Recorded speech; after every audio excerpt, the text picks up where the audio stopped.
Hola amigos, esta tarde vamos a hablar entonces de antibióticos en adulto, cuáles, cómo y por qué.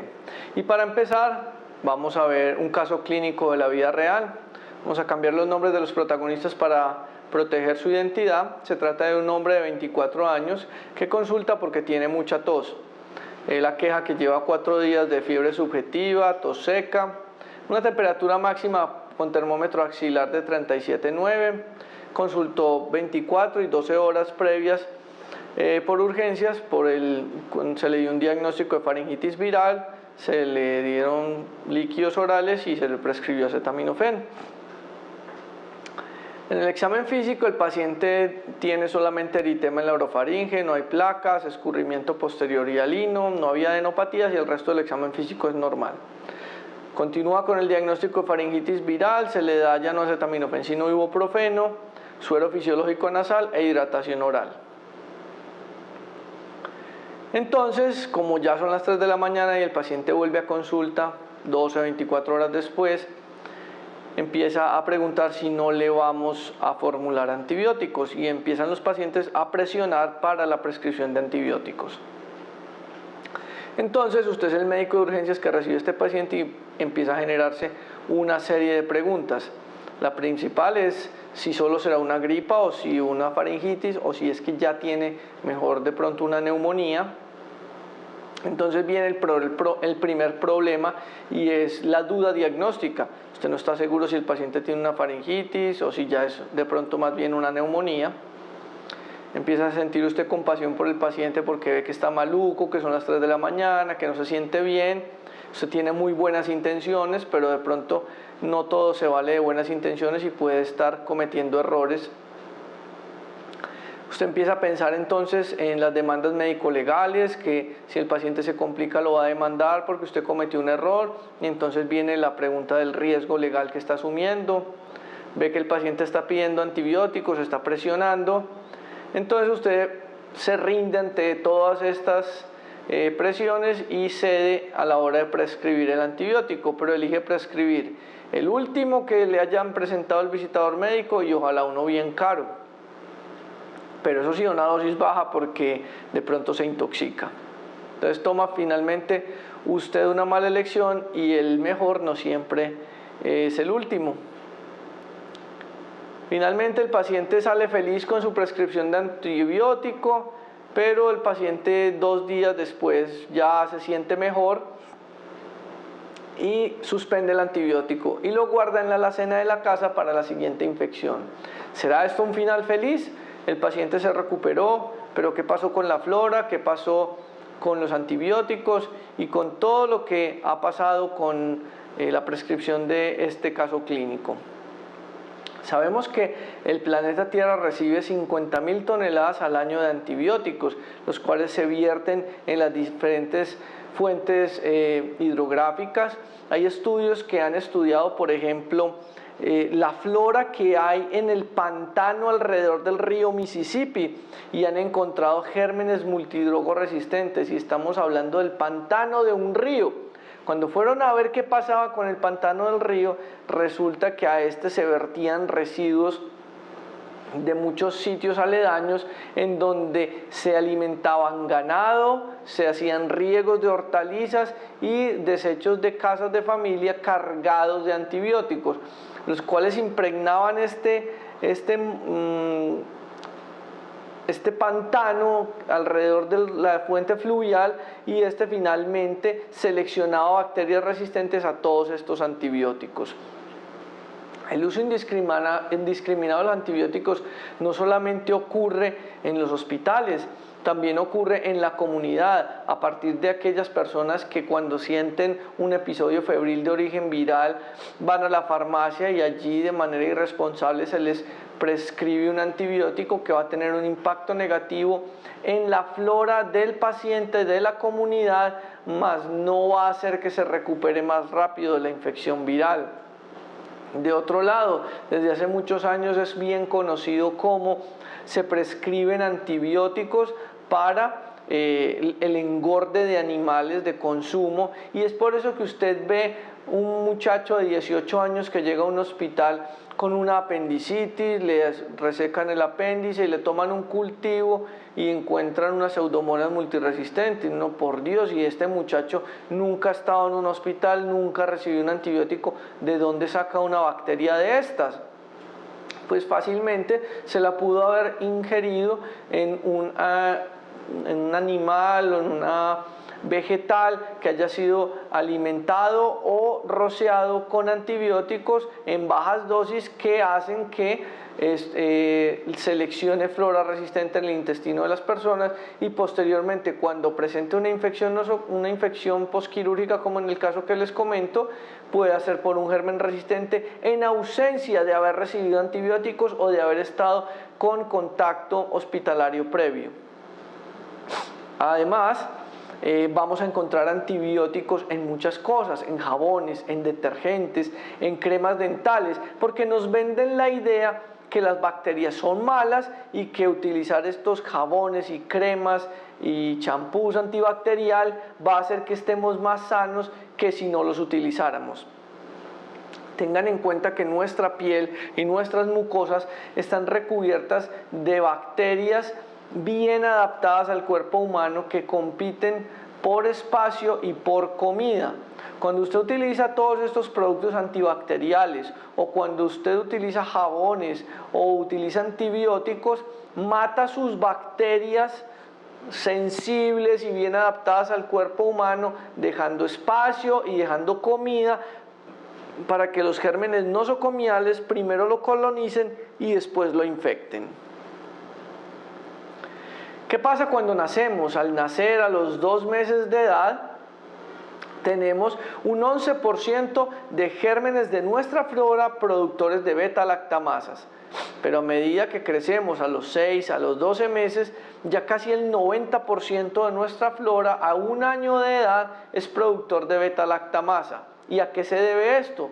Al contacto con nuestros otros familiares que consumen antibióticos y que pueden tener gérmenes multiresistentes o nosocomiales adquiridos en diferentes hospitales, o que han recibido antibióticos recientemente, lo cual ha modificado la flora de ellos y que por contacto estrecho se la transfieren a los otros habitantes del hogar, en este caso los niños, cuando los acarician, cuando los besan, cuando los bañan, etc.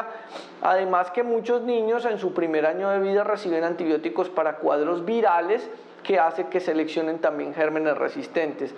Hay estudios muy bonitos que han demostrado cómo una familiar que tiene una E. coli resistente, y que puede ser la abuela, por ejemplo, que estuvo hospitalizada por una neumonía, por una infección urinaria, cuando retorna a su hogar es capaz de transmitirle esta bacteria a sus otros congéneres en el hogar. Imagínense lo que pasará en un asilo, donde no es una abuela, sino que son múltiples abuelos que van a los hospitales, reciben antibióticos, se colonizan y posteriormente regresan a ese nosocomio llamado asilo a compartir todos los patógenos que acaban de recibir en los hospitales.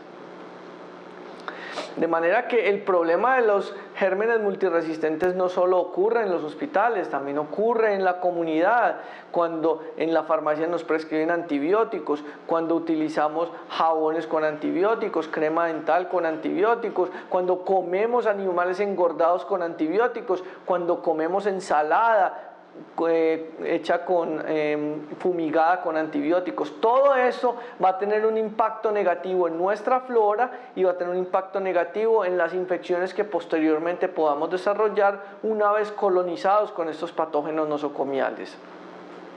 Pero tal vez el fenómeno más importante de todos es la prescripción inadecuada de antibióticos por parte de nosotros los médicos, que ha sido estimada en que el 50% de los antibióticos que prescribimos los médicos a diario son para patógenos que no requieren tratamiento antibiótico, es decir, contra virus, o que se formulan a las dosis y para los gérmenes de forma inadecuada. Veamos este estudio que analizó qué pensaban los pacientes sobre los antibióticos. Vemos que recogen más de 5.000 pacientes en 9 países distintos La mayoría de los pacientes sabían que tenían una infección respiratoria aguda y que no requieren antibióticos. Muchos pacientes exageran los síntomas buscando que se les prescriban antibióticos porque saben que en algunos países, no en el nuestro, obtener antibióticos sin prescripción médica es difícil, pero en nuestro medio es supremamente fácil. Entonces miremos qué es lo que pasa. Aspectos positivos que demuestra el estudio.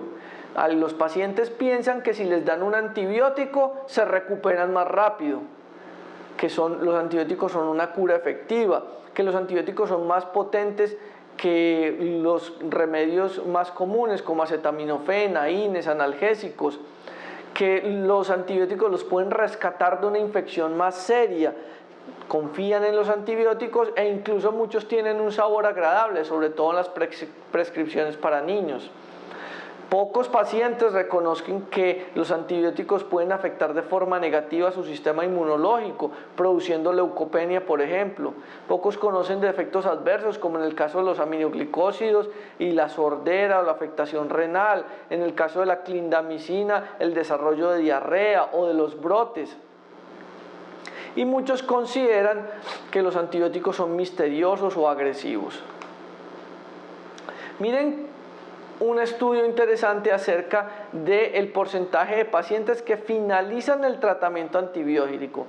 Aquí está resaltado Colombia, pero en países como Inglaterra, en donde el 90% de los pacientes terminan su tratamiento antibiótico. En Colombia escasamente llegamos al 60%. Entonces no solamente el 50% de los antibióticos que prescribe están mal prescritos, porque no había indicación o porque la dosis no es correcta, sino que el 60% de ellos el paciente los va a tomar parcialmente, por un periodo de tiempo parcial, haciendo que se genere aún mayor resistencia. Las infecciones pueden ser causadas por 4 tipos de microorganismos: virus, bacterias, parásitos u hongos. Hay otros que son los priones, pero no vamos a hablar de ellos. Digamos que estos 4 son los principales. Pero los virus causan el 65% o más de las infecciones por las que nos consultan normalmente. De manera que el 65% de los pacientes que consultan con cuadros infecciosos no requieren tratamiento antibiótico, pero sabemos que muchos de ellos salen con una prescripción aunque sea innecesaria, causando un impacto negativo en la flora del paciente y en la de la comunidad. Veamos algunas causas frecuentes de prescripción de antibióticos en consulta externa. Amigdalitis, otitis, son antibióticos que no deberían estar prescritos, puesto que estas son patologías que requieren solamente tratamiento sintomático y no requieren tratamiento de antibióticos. Más del 90% de las otitis y de las amigdalitis son de origen viral y no requieren antibióticos. Las bronquitis, las gastroenteritis de igual forma también son causadas en su mayoría por virus, algunas de pronto también por parásitos en el caso de gastroenteritis, pero no requieren antibióticos. Las exacerbaciones del EPOC, muchas son por virus, otras son de origen bacteriano, habría que diferenciar claramente cuándo sí y cuándo no. Las infecciones urinarias, hay que determinar qué pacientes de verdad tienen una infección urinaria y cuáles tienen una bacteriuria asintomática. Esto se logra fácilmente interrogando al paciente, viendo si tiene disuria, polaquiuria, tenesmo, urgencia, fiebre, escalofrío, que determinarían clínicamente que el paciente tiene una infección urinaria. Si esto se corrobora con un citoquímico de orina patológico, el diagnóstico de infección urinaria está hecho. El urocultivo lo que hace es determinar cuál es el agente etiológico que está causando la infección urinaria que usted clínicamente ya diagnosticó. El urocultivo no hace diagnóstico de infección urinaria, el diagnóstico de la infección urinaria es clínico. Sinusitis, muchas son de origen viral, pero hay algunas que se sobreinfectan secundariamente con bacterias. La neumonía puede ser viral o puede ser también por bacterias como neumococo, como hemófilus, como micoplasma. Las infecciones dentales sí son casi todas de origen bacteriano y la gripe, por supuesto, es de origen viral. De manera que cuando usted determina, hombre, este paciente sí tiene una infección de origen bacteriano, lo siguiente que determinar es si el paciente requiere un antibiótico, en este caso un beta-lactámico. Y si esto es así, hay que hacer una prueba de penicilina, pero tenga mucho cuidado con las pruebas de penicilina, porque estas se deben hacer a través de unas pruebas específicas que venden comercialmente para eso. No es coger un poquito de la penicilina y aplicársela subcutánea al paciente y ver si hace reacción. Eso es una prueba de penicilina mal realizada que le va a dar falsos positivos y que va a privar al paciente de recibir un antibiótico que potencialmente puede salvarle la vida. De manera que en su institución deben tener bien protocolizado para realizar la prueba de penicilina con los determinantes menores o determinantes mayores según el caso. Tenga en cuenta que para, por ejemplo, las profilaxis quirúrgicas donde se utilizan las cefalosporinas de primera generación, no se pueden hacer pruebas de sensibilidad a cefalosporinas. Eso no existe.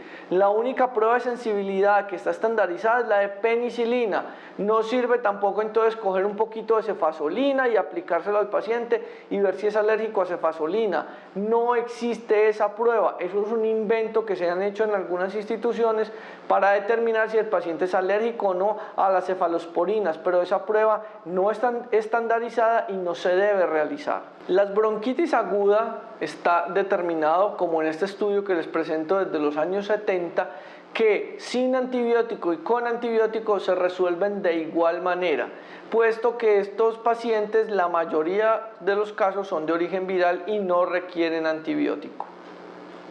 Entonces, ¿qué causa una prescripción antibiótico inadecuada? La duda diagnóstica definitivamente, no saber si específicamente un paciente tiene una infección viral o bacteriana.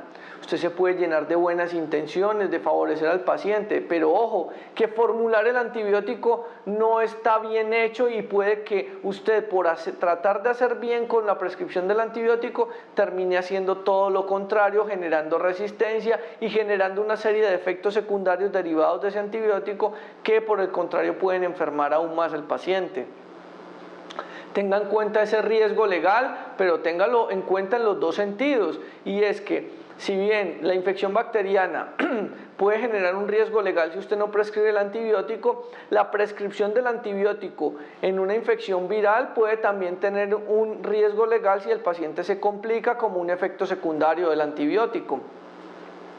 No se deje presionar, no subdosifique. Los antibióticos tienen una dosis y una frecuencia de prescripción que está determinada y eso no se puede modificar.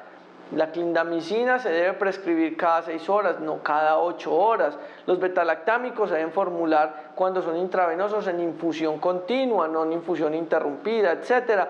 Entonces es bien importante que usted tenga en cuenta cuál es la dosificación adecuada para cumplirlo al pie de la letra.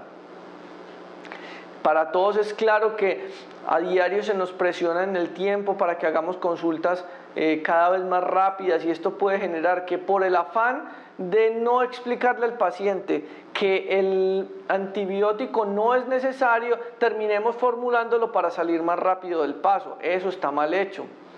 No siempre hay que esperar un resultado de un examen, pero a veces se requieren para determinar qué tan grave está el paciente y la necesidad de iniciar un tratamiento. No en todas partes están disponibles los mismos antibióticos, entonces tenga en cuenta los antibióticos que usted tiene disponible en un momento dado para que no esté prescribiendo antibióticos que el paciente no va a poder conseguir o que no están incluidos en su plan de salud. Y finalmente, uno de los aspectos más importantes hoy en día y es la calidad del antibiótico que se está prescribiendo. Si ustedes ven un antibiótico como ciprofloxacina, va a encontrar fácilmente 25 genéricos en el mercado, algunos que son de dudosa calidad y que pueden hacer que por más buenas intenciones que usted tenga de aliviar al paciente, el paciente no se recupere porque simplemente le están prescribiendo un antibiótico que no cumple con los objetivos de farmacocinética y farmacodinamia que se requieren para poder curar la infección. A continuación les muestro entonces un estudio que publicamos el grupo de infectología de la Universidad de Antioquia en el año 2009, en donde se comparó la efectividad de diversos grupos de vancomicinas genéricas frente a la original en un paciente trasplantado. Y vimos cómo cuando el paciente recibía la vancomicina genérica, la bacteriemia continuaba. Cuando lo cambiamos a la vancomicina original, en 48 horas ya tuvimos hemocultivos negativos. Estas cepas se llevaron al laboratorio y se realizó una comparación. Lo que ustedes ven en la curva roja es el efecto del antibiótico genérico, y lo que ven en la curva negra es el efecto del antibiótico original. Ven cómo el antibiótico original en negro mata más bacterias que el antibiótico rojo genérico, por lo tanto ni siquiera alcanza la línea de bacteriostasis, siendo vancomicina un bactericida.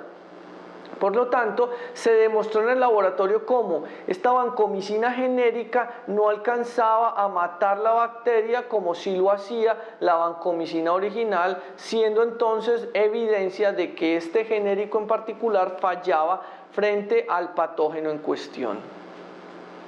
Y así por el estilo ustedes van a encontrar antibióticos y antifúngicos en la literatura. Este es un estudio de la seguridad y la eficacia de anfotericina B genérica frente a la original. Este es otro del grupo de la Universidad de Antioquia con gentamicina, otro con oxacilina.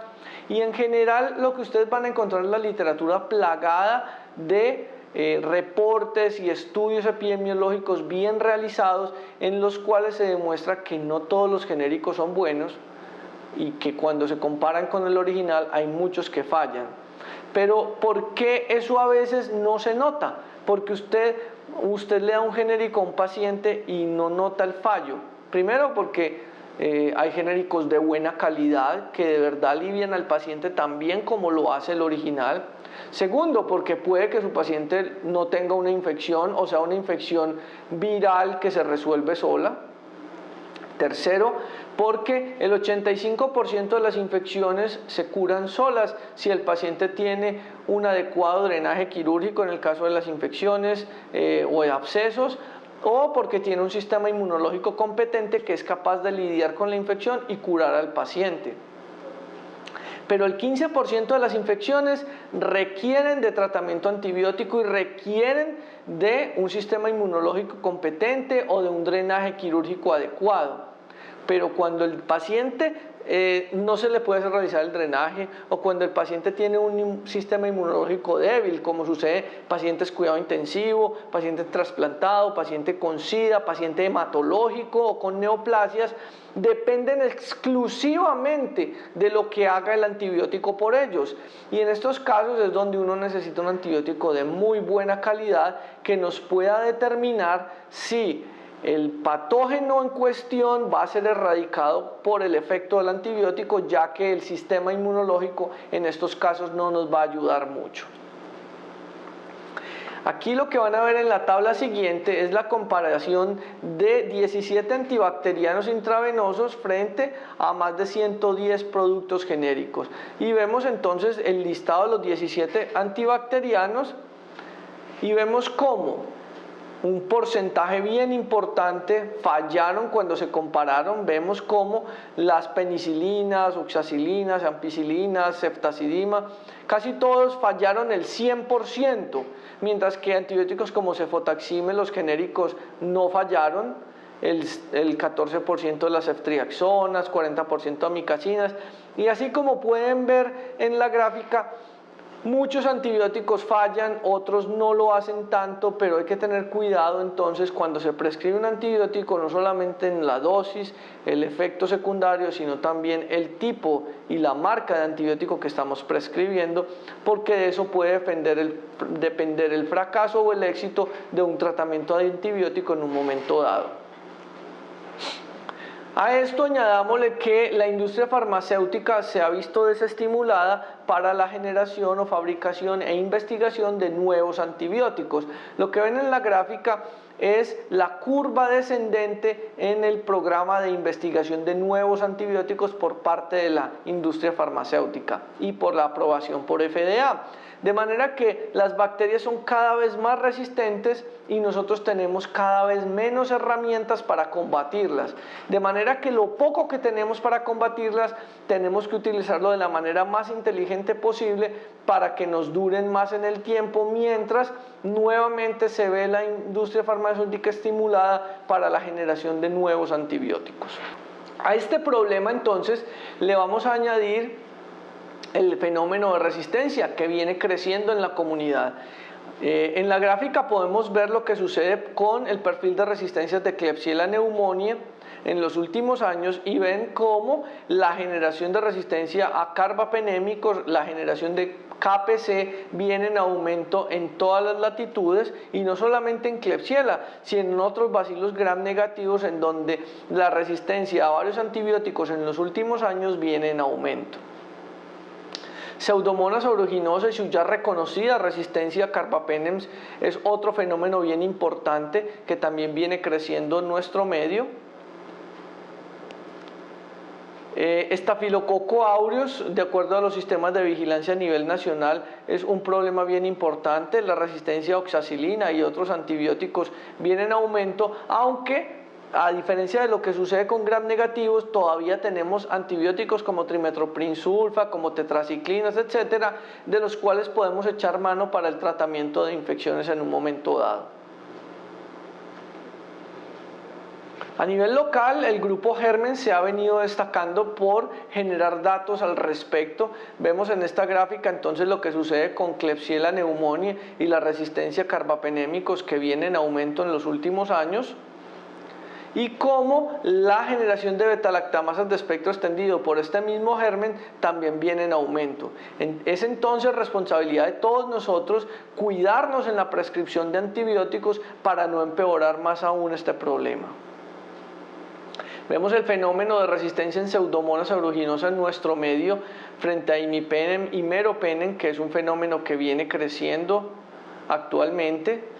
Vemos lo que sucede con Staphylococcus aureus y la resistencia a oxacilina que viene en aumento también, pero como les mencionaba, la sensibilidad a trimethoprim sulfa, por ejemplo, es una herramienta que nos puede ser de utilidad en un momento dado. El riesgo de la infección nosocomial no se limita solamente a los hospitales. Los pacientes hoy un día están hospitalizados en el hospital X, mañana en el Y, luego hay contrato en el otra vez en el X, vuelven al Z, etc.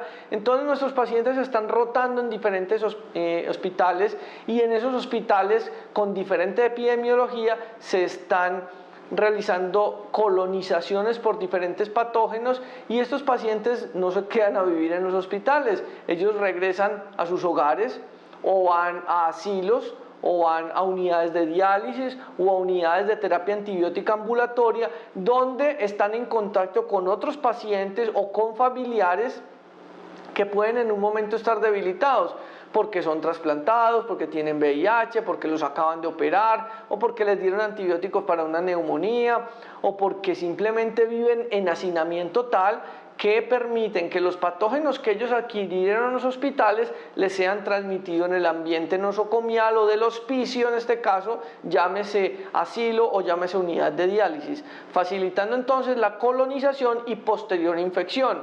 Esto explicaría, volviendo al caso del muchacho de 18 años con apendicitis que nunca ha estado en un hospital y que nunca ha recibido antibióticos, ¿por qué aparece con una pseudomonas multidrogoresistente después de una apendicitis?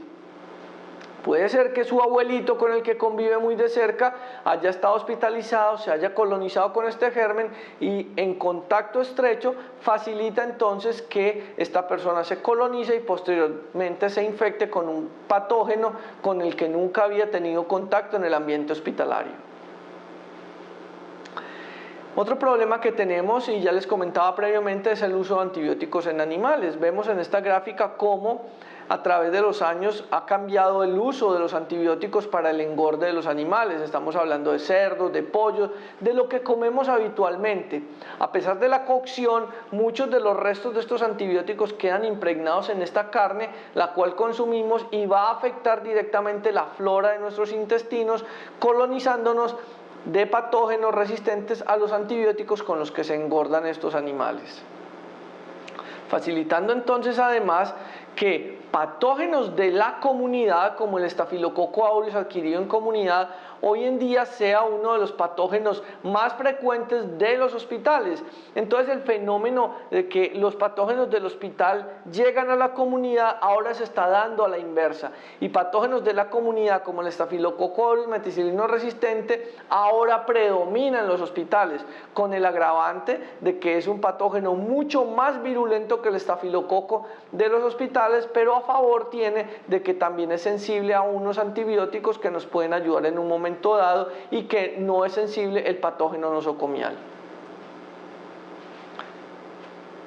Estos estafilococo de la comunidad produce unas infecciones pulmonares y cutáneas muy severas que se iniciaron a ver en la comunidad, pero que rápidamente se diseminó a los hospitales, siendo una de las nuevas epidemias que enfrentamos hoy en día.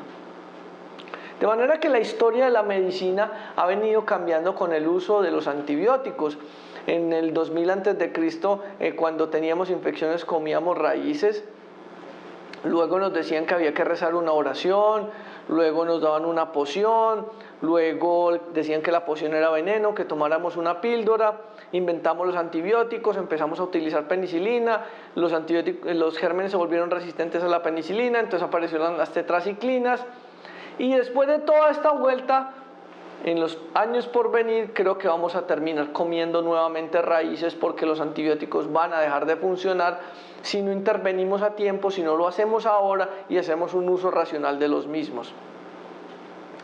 El futuro, ¿qué nos depara? Nos depara multiresistencia, y nos depara que frente a la infección multidrogo resistente tal vez la respuesta sea hacer trasplantes de materia fecal.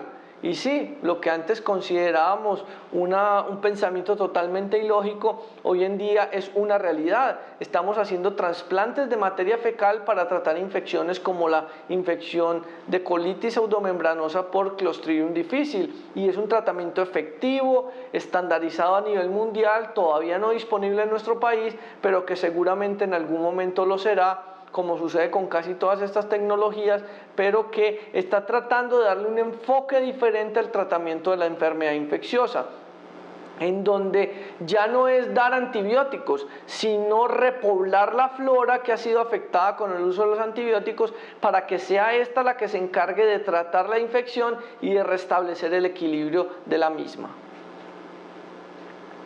El juicio clínico es una parte fundamental a la hora de prescribir un antibiótico. Sabemos que el 80 o 90% de las infecciones respiratorias del tracto respiratorio superior son virales, y por lo tanto no necesitan antibióticos, se quitan solas. Recuerden que la fiebre es un mecanismo de defensa. Cuando uno está niño y depende absolutamente de su madre, su mamá es muy sabia y antes de darle el biberón lo calienta al baño María.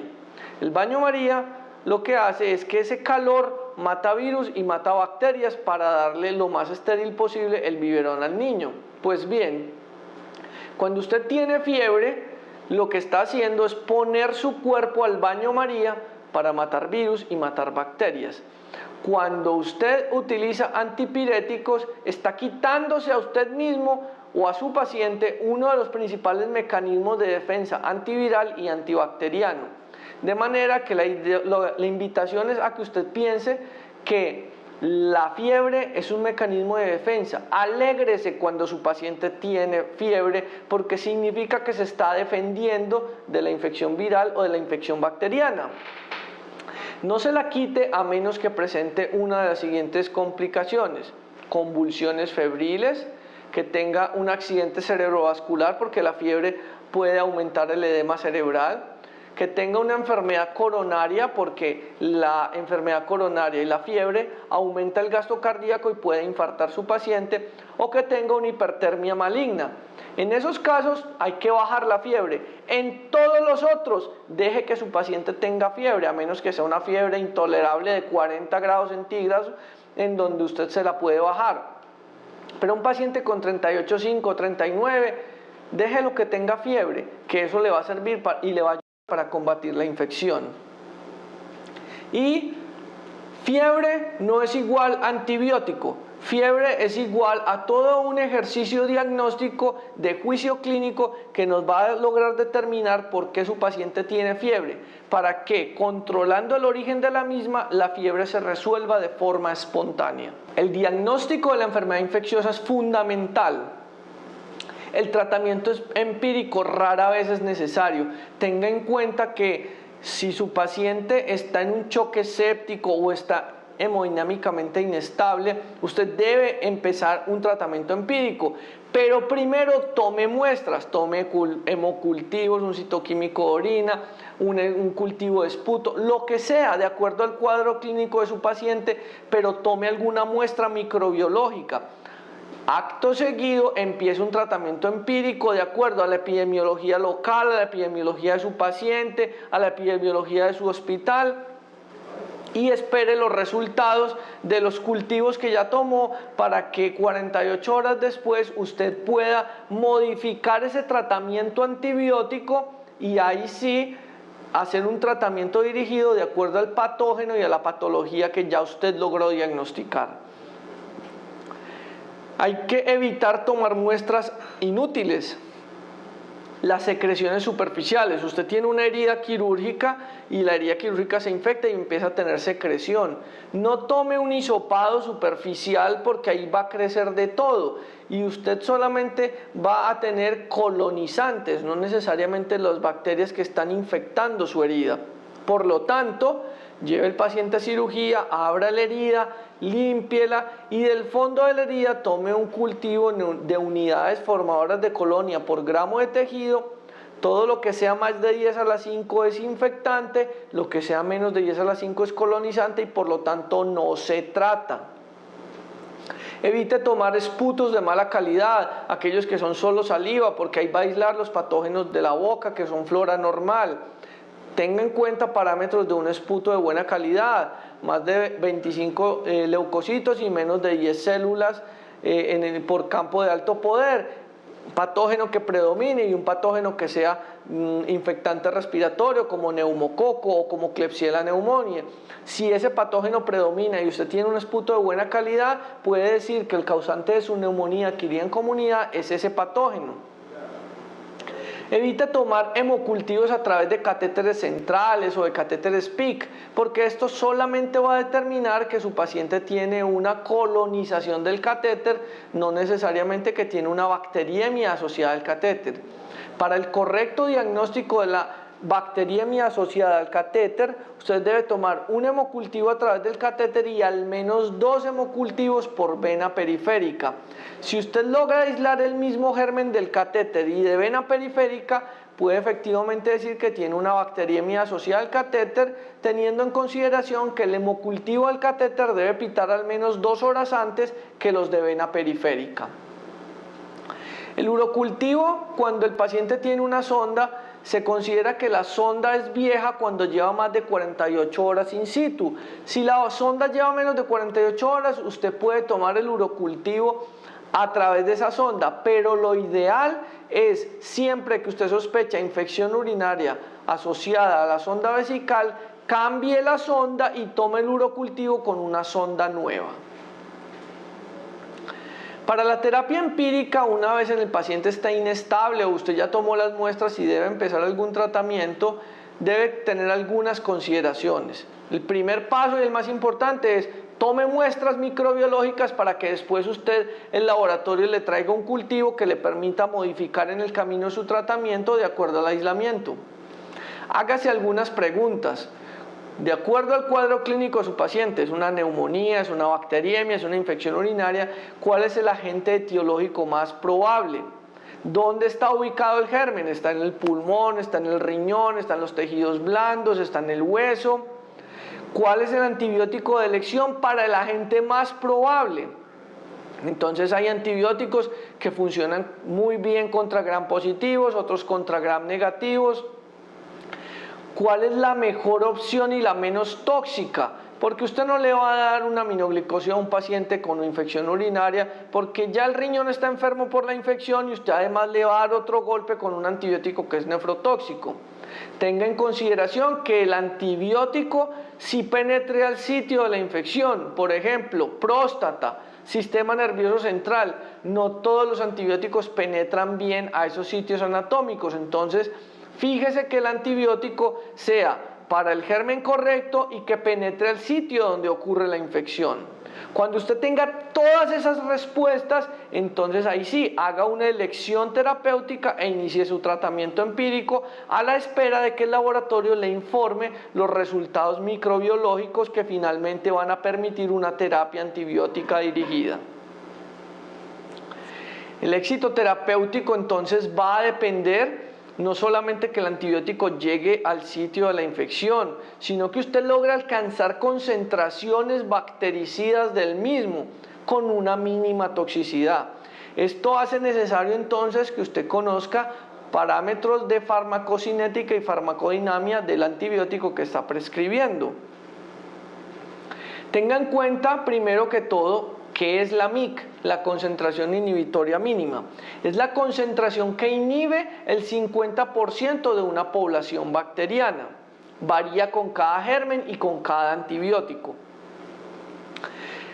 La MIC es muy importante para usted saber si el germen va a responder al tratamiento antibiótico, pero no le predice la ubicación anatómica del germen, si el germen es intracelular o extracelular, como ocurre con muchos virus o como ocurre con patógenos como clamidófila o como micoplasma que se acumulan mucho intracelular. Por lo tanto, usted necesita un antibiótico que penetre mucho intracelular y la MIC no predice esto. La unión del antibiótico a proteínas es fundamental. Antibióticos como ertapenem y como ceftriaxona dependen de su unión a proteínas para poder llegar al sitio de la infección, de manera que en pacientes desnutridos, con síndrome nefrótico o hipoalbuminémicos, estos antibióticos no se deben utilizar, puesto que casi todos los pacientes tienen albúminas menores de 3,5, que no permite que el antibiótico llegue en concentraciones importantes a sitios de la infección. Debe tener en cuenta que algunos antibióticos son antagonistas entre ellos. Por ejemplo, usted no puede aplicar en Y un antibiótico como gentamicina y un betalactámico porque estos antibióticos son antagonistas en el sentido de que se inactivan a nivel del frasco. Hay otros que son antagonistas en su mecanismo de acción. Aquellos antibióticos que actúan en el ribosoma o en la síntesis de proteínas son antagonistas con aquellos que actúan en la pared, como los betalactámicos, y en un momento dado pueden hacer que el antibiótico no funcione y que sus efectos se contradigan. Y hay que tener un efecto muy importante que es el efecto posantibiótico. El mejor ejemplo de ellos son los aminoglicósidos. Y estos antibióticos permiten entonces que usted pueda prescribir una sola dosis al día, reduciendo mucho el efecto secundario y facilitando matar mayor cantidad de bacterias. Porque el antibiótico, aunque ya hayan bajado los niveles en sangre, persiste con actividad a nivel intracelular y a nivel de la bacteria. Cuando usted mira las concentraciones inhibitorias mínimas o la MIC, usted debe conocer cuál es el germen, en dónde está ubicado el mismo germen, cuál es la penetración del antibiótico que va a utilizar y de acuerdo a esto elegir, no el que tenga la MIC más bajita. Miremos en este ejemplo como para Klebsiella pneumoniae usted tiene amicacina menor de 2 y tiene ceftazidima menor de 8. No significa que es más sensible a amicacina que a ceftazidima. No, las MIC no son comparables de un antibiótico a otro. Cada uno de ellos tiene un punto de corte diferente. Es así como es igual de sensible a amicacina que a ceftazidima. Lo que cambia es entonces la penetración del antibiótico al sitio donde ocurre la infección y los efectos secundarios que usted debe tener en cuenta de acuerdo al tipo de paciente al que le va a aplicar antibiótico. Cuando de otro lado usted empieza a ver que una MIC aumenta. Mire, por ejemplo, ampicilina sulbactam, como la MIC dice 16 y es interpretado como intermedio. Ojo, todo lo que no sea sensible o cuya MIC no sea menor o igual, procuren no utilizarlo a menos que no tenga otra opción, porque aquellos que tienen una MIC que no dice menor o igual, como en el caso de 16, son antibióticos que ya expresan algún mecanismo de resistencia y no debiesen ser utilizados. Cuando usted tiene un cultivo, cualquiera que éste sea, usted tiene una distribución gaussiana de las bacterias, que es esta curva que les presento en la gráfica. En el extremo más izquierdo usted tiene las bacterias más sensibles y en el extremo más derecho las bacterias que están dentro de esa población en una minoría, pero que son resistentes al antibiótico. Cuando a usted le llega el cultivo, a usted le llega es un promedio de toda esa población. De manera que cuando usted les da el antibiótico, lo que va a obtener es un desplazamiento de la curva hacia la derecha. Por eso ven que aquí ya ceftazidima aparece con una MIC mayor de 8 resistente.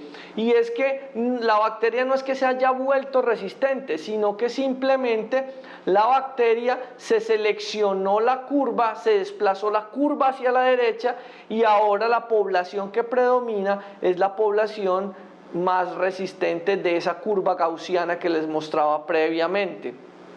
Miren, por ejemplo, cefotaxima tiene una MIC de 4. Esto nos demuestra cómo antibióticos, a pesar de ser sensible, cuando ya dice que no es menor o igual, ese antibiótico no debe ser utilizado aunque sea sensible. Solamente se utilizan aquellos que dicen menor o igual. Entonces, en la gráfica siguiente vemos cómo la curva que mostraba un promedio de población ahora se desplazó a la derecha y tenemos una curva en donde ya el promedio son resistentes. Esto ha sido demostrado a través de la historia y vemos en la siguiente diapositiva cómo a medida que históricamente se han venido desarrollando nuevos antibióticos, las bacterias han ido también desarrollando nuevos mecanismos de resistencia. Vemos en la siguiente gráfica cómo a medida que se deja de prescribir imipenem, la resistencia a este antibiótico también disminuye. Y nuevamente cuando se reintroduce el antibiótico, la resistencia vuelve y aumenta, como en un espejo. Y es porque las bacterias, una vez que se sienten presionadas por el antibiótico, activan mecanismos de resistencia, mismos que suprimen cuando ya no se ven amenazadas por el antibiótico, pero que están en capacidad de activar nuevamente en caso de que presenten nuevamente o sensen en el ambiente la presencia del antibiótico. De manera que hablemos un poco de lo que se trata la farmacocinética y la farmacodinamia. Es una relación entre la bacteria, el hospedero y el antibiótico. Este es un fenómeno que se viene describiendo desde los años 1998, cuando el doctor William Craig desarrolló estos parámetros para la adecuada prescripción de los antibióticos en modelos murinos, en modelos de ratón. Para esto se utilizaban modelos de ratón neutropénico, es decir, tú coges un ratón, que son un grupo de ratones que son genéticamente clones para evitar la variabilidad genética, les aplicas ciclofosfamida para llevarlos a neutropenia cero y les aplicas el antibiótico y los gérmenes que vas a probar. Y con esto determinas si el antibiótico original y el genérico se comportan igual, pero además puedes hacer una trazabilidad de cómo se distribuye, cómo se absorbe y cuántas bacterias mata un antibiótico en un momento dado frente a un patógeno en cuestión. Con esto se logró determinar que los antibióticos se dividen en dos grandes grupos: concentración dependientes y tiempo dependientes. Los concentración dependientes, los principales ejemplos son aminoglicósidos, quinolonas y metronidazol. Estos antibióticos para su uso dependen de la magnitud de la dosis, es decir, como ven aquí en la gráfica, de la concentración máxima. Se necesita entonces que usted aplique una concentración muy alta de antibiótico, aunque la aplique 1 o máximo 2 veces al día. En este sentido, usted logra una concentración muy alta sobre la concentración inhibitoria mínima, con lo cual aplica 1 o máximo 2 veces al día, logrando matar más cantidad de bacterias y obteniendo un menor efecto secundario para el caso de los aminoglicósidos, que sería la nefro y la ototoxicidad. De otro lado tenemos los antibióticos tiempo dependientes. El principal ejemplo son los beta-lactámicos. Estos antibióticos, lo importante es la distribución o la persistencia en el tiempo. Aquí no necesitamos dosis altas, aquí necesitamos dosis más bajas, pero que estén constantes, como pueden ver en la gráfica. Lo importante es el tiempo que pase el antibiótico sobre la concentración inhibitoria mínima. Esto va a lograr que podamos utilizar una dosis más bajita del antibiótico y que a través de infusiones continuas del mismo mantengamos las concentraciones estables del antibiótico durante más tiempo. Por eso ustedes ven que en los últimos años muchos beta-lactámicos se administran en infusión continua. Se pone un primer bolo inicial y luego se aplica una infusión continua que hace que los niveles del antibiótico persistan en el tiempo sobre la MIC, maten más bacterias y tengan menos efectos secundarios del mismo. Como les decía, la dosificación de los beta-lactámicos idealmente es en infusión continua, pero hay algunas excepciones. En el caso de ceftazidima se pueden aplicar infusiones de 12 horas, cefepime en infusiones continuas de 24, Astreonam de 24, etc. Pero ceftriaxona, como tiene una vida media muy larga, se puede aplicar cada 12 y cada 24 horas. No aplica el uso de infusiones en el caso de ceftriaxona, a pesar de ser un beta-lactámico. Ampicilina e imipenem no son estables a la temperatura ambiente y por eso se deben aplicar cada 4 y cada 6 horas. Amoxicilina se aplica cada 8 horas, meropenem y piperacilina tazobactam basta con poner infusiones de 3 horas, no necesitan de 12 o de 24 horas para pasar la mayor parte del tiempo sobre la MIC de la mayoría de los gérmenes. Vamos a ver entonces algunos ejemplos de cómo utilizar los antibióticos. Este es un hombre de 55 años, previamente sano, que consulta por 2 días de fiebre y cefalea y un día de cambios de comportamiento y vómito incoercible. Como era de esperarse, se diagnosticó una meningitis, se le realizó una punción lumbar y encontramos en el líquido cefalorraquídeo al gram estos diplococos gram positivos en pares, como en gafitas, lo que es consistente con el diagnóstico de una meningitis aguda por neumococo. Entonces, lo que hay que tener en cuenta en este paciente es identificar los signos meningios, la fiebre, la cefalea, como un signo inminente de que el paciente pueda tener una meningitis. Rápidamente usted puede realizar un fondo de ojo y ver si tiene hipertensión endocranial. Con esto, usted está autorizado a que si no tiene hipertensión endocranial, los signos de focalización, debe inmediatamente realizar una punción lumbar para el diagnóstico que les acabo de mencionar. Neumococo se trata por 10 a 14 días, dependiendo si tiene o no también bacteriemia. Es muy interrogado el uso de esteroides en este tipo de pacientes y entonces la pregunta que viene a continuación es el tratamiento empírico mientras usted obtiene el resultado. Como les decía previamente, tal vez uno de los usos actualmente autorizados para ceftriaxona en tratamiento empírico es meningitis bacteriana aguda de la comunidad. Entonces el tratamiento empírico podría ser vancomicina y ceftriaxona mientras nos llega el reporte de sensibilidad del laboratorio, que ya con un reporte de sensibilidad a beta-lactámicos podríamos descalar fácilmente a penicilina para completar el tratamiento. Este es un hombre de 79 años, él recientemente falleció, lo vamos a llamar entonces por respeto al maestro. El paciente tiene un EPOC por un tabaquismo crónico y viene por una semana de fiebre subjetiva. La queja de disnea progresiva, tos seca y edema de miembros inferiores. Le realizamos una radiografía y vemos que efectivamente tiene una neumonía basal derecha adquirida en comunidad en un paciente con un EPOC de base. Entonces el diagnóstico es neumonía adquirida en comunidad. Tenemos los síntomas, hacemos un diagnóstico sindrómico, una placa de tórax y después tomamos un Gram y cultivo de esputo. Miramos que el cultivo sea de buena calidad, que haya un germen predominante en el esputo, y tomamos también hemocultivos porque el paciente se veía tóxico. Acto seguido, entonces iniciamos penicilinas más no ceftriaxona, porque la ceftriaxona es un potente selector de beta-lactamasas de espectro extendido y debe estar, como les decía, restringido solamente al escenario de la meningitis aguda adquirida en comunidad. De manera que lo ideal es utilizar un beta-lactámico tipo ampicilina sulbactam y añadir claritromicina dependiendo si usted sospecha o no la presencia de gérmenes atípicos, que para este paciente no aplica, puesto que claramente es una neumonía por un piógeno, más no por un atípico que tiene una distribución completamente diferente. Esta es una señora de 60 años que viene porque no se le quita la infección urinaria. Ella no tiene síntomas irritativos de la vía urinaria, dice que eventualmente se le eriza la piel y que tiene incontinencia urinaria de esfuerzos ya por su avanzada edad, y trae un urocultivo con E. coli. Resulta que entonces hay que diferenciar claramente si esta señora tiene una infección urinaria o una bacteriuria asintomática.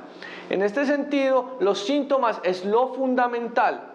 Es muy importante que usted hable con su paciente, discrimine bien si verdaderamente tiene síntomas irritativos de la vía urinaria. Si esto es así, entonces su paciente tiene clínicamente una infección urinaria. Usted le toma un urocultivo que le ayuda a determinar la etiología de la infección urinaria.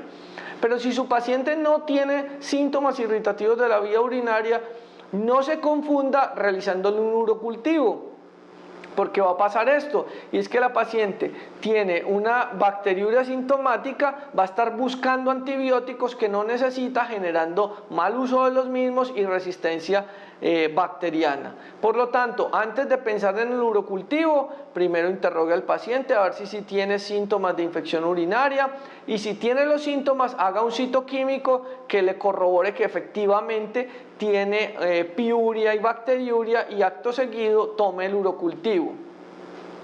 No tenga en cuenta que sean más de 10 a la 5, puede que tenga 10 a la 2, 10 a la 3. El conteo de las 10 a las 5 unidades formadoras de colonia es un parámetro que ya hoy en día no se utiliza, sino que si usted tiene los síntomas, tiene un citoquímico patológico, tome el urocultivo y el germen que aísle, si en realidad estamos hablando de un uropatógeno, entonces trátelo. No me sirve un urocultivo que me dé 10 a las 5 unidades formadoras de colonia de Staphylococcus aureus, porque Staphylococcus aureus no produce infección urinaria. Más bien, si usted encuentra un urocultivo con Staphylococcus aureus, piense que su paciente lo que puede tener es una bacteriemia y que a través del riñón está filtrando a Staphylococcus aureus, y que lo que está aislando en orina es solamente una manifestación indirecta de una bacteriemia. Tal vez las únicas indicaciones para realizar urocultivo en alguien asintomático es en la paciente gestante y previo a un procedimiento urológico, en cuyo caso estaría indicado tratar la bacteriuria asintomática para evitar, en el caso de la embarazada, amenaza de aborto, amenaza de parto pretérmino, y en el caso de los procedimientos urológicos, pues una urosepsis posterior al procedimiento. El caso 4 es una mujer de 36 años con una artritis reumatoidea que viene por 2 meses de tos seca, pérdida de peso y fiebre nocturna. Ella le dieron cefalosporinas orales y no mejoró, pensando en una neumonía adquirida en la comunidad. Le realizamos esta tomografía y podemos ver en el vértice izquierdo cómo vemos un infiltrado apical con la presencia de una caverna, lo cual rápidamente nos hace pensar en el diagnóstico de tuberculosis. Y si usted hace el diagnóstico de tuberculosis, es obligatorio en nuestro medio realizar una prueba de VIH para descartar que su paciente no tenga coinfección por el VIH-Sida. Realice un BK de esputo con cultivo, y es muy importante ese cultivo porque no se trata simplemente de que el BK de esputo de 2 o 3 cruces y usted haga el diagnóstico de tuberculosis, sino que con el cultivo puede hacer pruebas de sensibilidad. Pero hoy en día tenemos disponibilidad de pruebas moleculares. Estas pruebas moleculares, tan rápido como en 2 horas, nos pueden corroborar que hay Mycobacterium tuberculosis, pero además nos pueden decir también la sensibilidad a isoniazida y rifampicina, porque estos dos modifican dramáticamente no solo el tratamiento sino el pronóstico del paciente. Y una cosa muy importante que a veces se olvida es adicionar la piridoxina, puesto que esta vitamina B6 evita el desarrollo de neuropatía en pacientes con tuberculosis que están muy desnutridos o que están coinfectados con VIH. Finalmente, el caso 5 es un hombre de 50 años que tuvo un trauma raquimedular hace 16 años, está todo contracturado, no se le hizo mucha fisioterapia, mucha rehabilitación y viene por 2 semanas de fiebre, olor fétido, pero la orina está clara por la sonda. Cuando se ponen a examinar al paciente a ver por qué viene con fiebre y olor fétido, encuentran que el paciente tiene tremenda escara sacra muy cerca del ano, tiene tejido necrótico y de ahí dependía no solo la fiebre sino el olor fétido que el paciente describía. Entonces estamos hablando de una infección de tejidos blandos en un paciente con escaras por reposo, las cuales tienen una incidencia que varía entre el 17 y el 35%. Tenga en cuenta que en las escaras no sirven los antibióticos tópicos, no sirven las cremas con gentamicina, no sirve abrir una cápsula de trimetoprina y echarla ahí en la herida, no sirve triturar metronidazol y hacer un emplastro ahí en la escara. Antibióticos tópicos para lo único que sirven es para seleccionar resistencia, no curan ninguna infección y mucho menos la de una escara. En caso de una escara, lo más importante es lograr diferenciar quién es colonizante y quién es infectante, porque obviamente el colonizante se mejora con el tratamiento quirúrgico y el infectante sí requiere tratamiento antibiótico. En el caso de las escaras, lo ideal es llevar al paciente a cirugía, realizar un amplio debridamiento y tomar cultivos de unidades formadoras de colonia por gramo de tejido. Todo lo que dé más de 10 a la 5 está infectando, lo que dé menos de 10 a la 5 es colonización.